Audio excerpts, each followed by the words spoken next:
WINNIE BYANYIMA is continuing to fight for the rights of her partner, Dr. Kizza Besigye. He came out to reveal that Dr. Kizza Besigye is not again, and also said that General MUSEVENI has always wanted to eliminate Kizza Besigye's life. WINNIE BYANYIMA said these statements. I want to listen very carefully because they are going to form a basis for our discussion. Here's the...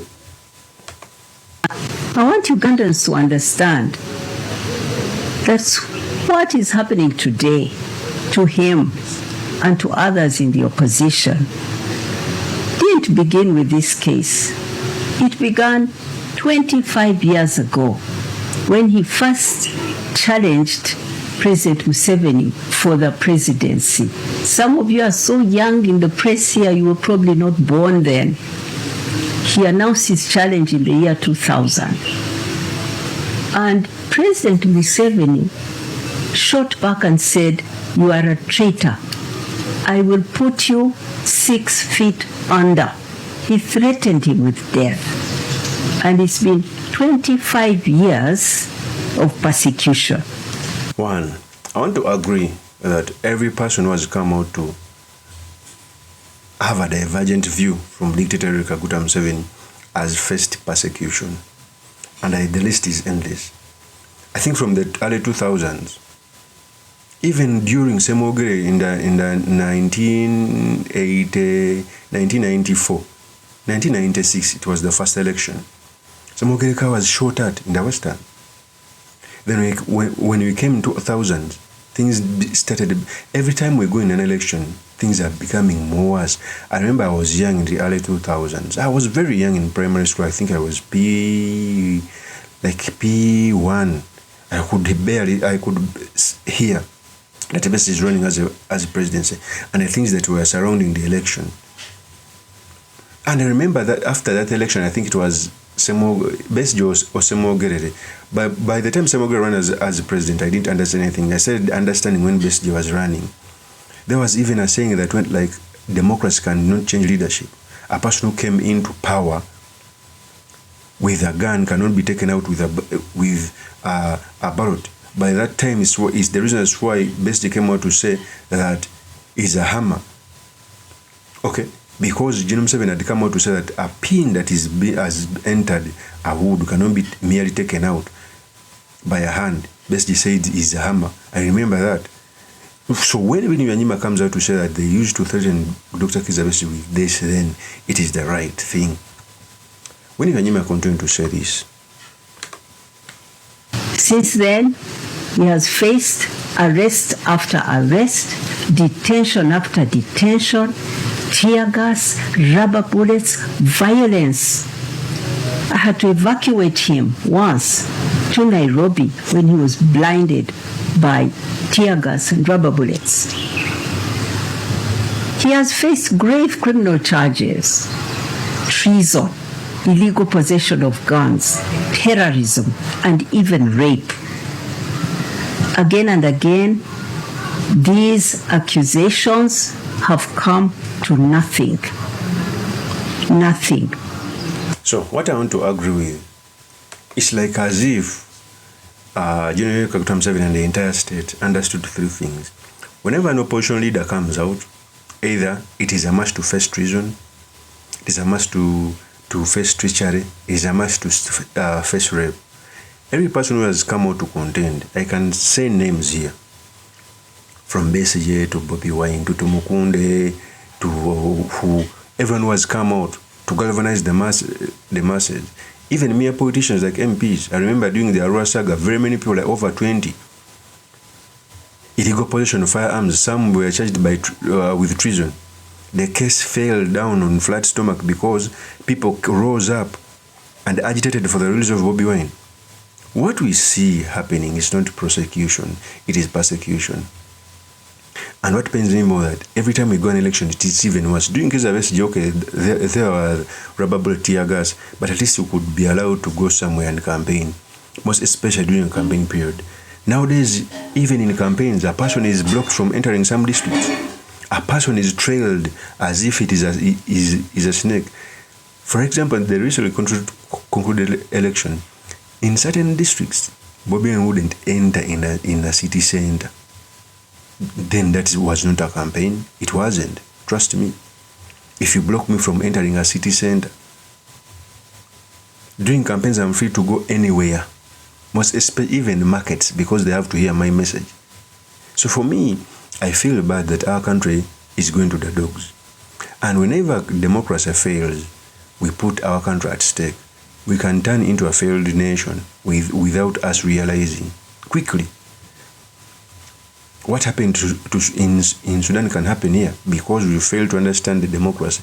We've failed to understand that we can live together by ourselves with divergent views. NRM can live with NUP and can live with NRM and other people who may have different views. The moment you want a monologue, it is a problem. Let's continue with WINNIE BYANYIMA.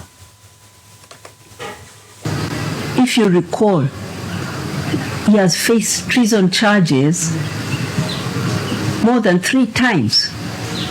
Remember, he faced treason 2006.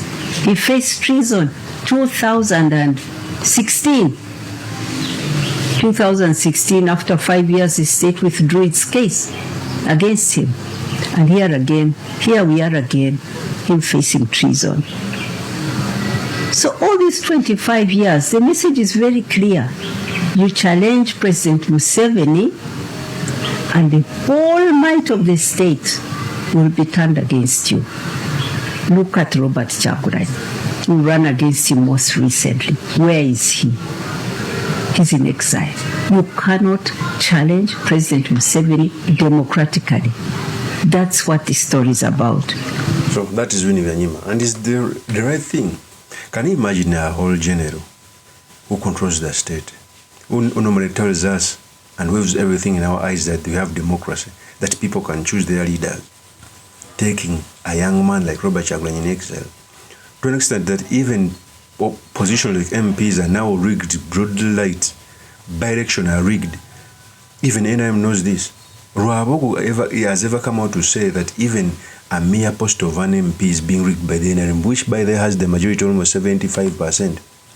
So, for me, I've read the history.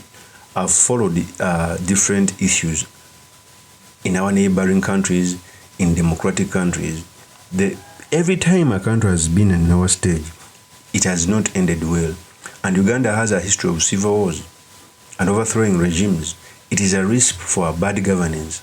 It is risk for something that's going to be bad in the near future in this country, because we will fail as a nation to stand firm and fight for our electoral democracy and human rights.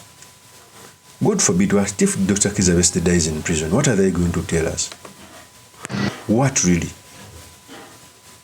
So for me, I feel so very bad. Let's continue with WINNIE BYANYIMA.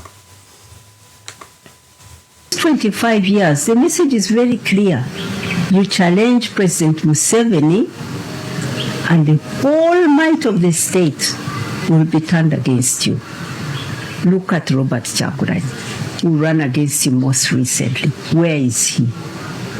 He's in exile. You cannot challenge President Museveni democratically. That's what the story is about. So it's much bigger than Dr. Kizza Besigye. Trying to focus on him and pin him and destroy him is not about him. It's about opposing President Museveni. You cannot do so democratically. He will turn you into a criminal. Remember, Dr. Kizza Besigye helped to build a party, FDC. He built it, and it became a powerful democratic opposition with representation from all over the country in the parliament, presenting an alternative to his rule. But over the years, that opposition has been weakened, divided, intimidated, attacked. Opposition activists their lives are all about arrest, detention, persecution, torture, disappearance. That is what the opposition lives through here. So, first of all, I would want to also agree the reasons why very many opposition figures have disintegrated. First of all, opposition is driven by human. The moment there is a lot of brutality, arrest, torture, and even carrot and stick, some are given some monies and they change, you end up taking away the leaders. But the actual position will remain. Okay? It's like holding on to a knife for a long period of time. Eventually, as a human, you'll hold off. There are very few people who have the courage, like Dr. Kizabeche. For example, I can give you very many examples. Amama Mbabazi tested the opposition. It wasn't for him. He went back to the fold. To Mukunde the same. He talked with a lot of energy. At once he even told the opposition that he was the actual candidate to home General Kaguta Museveni. Now even run as an MP on the NRM ticket in Rukunjiri. Yet his blood brother, Dr. Kizabeche, is in jail. So humans lead the opposition, but because of brutality for a long period of time, some people break, some people resign, some people walk away from the toxic politics they cannot handle because we are all made differently. Some people cave in, some people buy in, some people are sold. Like Norbert Mai was deceived that he could change anything within the NRM. Now the man is even quiet. He's a minister. So that's the opposition for you. Some people hold on, and in this toxic, if there was a level playing field, people would participate in politics, even if you're on the opposition side. But the moment you decide to be on the opposition side, like you are a rebel, anytime they can jail you, anytime there can be a forceful disappearance. That's what happens in Uganda. Let's continue with WINNIE BYANYIMA. Not just Dr. Kizza Besigye. They are disappeared. Many young people who are not famous have disappeared forever. 6 years, 7 years. Their parents, their families are still looking for them. This is not how democracy works. No. In a democracy, you defeat your opponent at the ballot box. You don't pursue them with guns, with rubber bullets, with all that.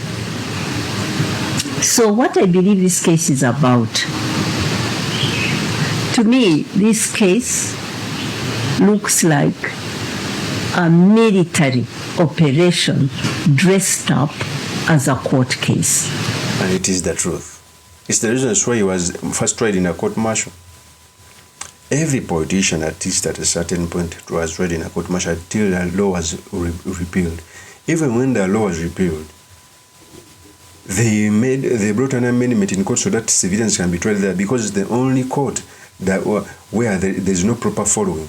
They can detain you for a long period of time. Your case can be in the court-martial for a long period of time. In fact, if I had a chance to be a member of parliament, one of the amendments I would bring that a court-martial should be abolished. Judges, the Chief Justice of the day, must appoint a judge in case there is a case in a court-martial. But for a court-martial to have an independent judge who is serving the meat, there is a conflict of interest. And for me, that's where the repealing must be done in the constitution, as we also wait for dictatorship to fall so that we can get a new constitution. Of course, that's my opinion. Made us truly Mr. Makinde Kabesulaiman Magali. If you're into this channel, please subscribe, like, and comment so that I'm motivated to do more such videos. I will see you on another one. Peace.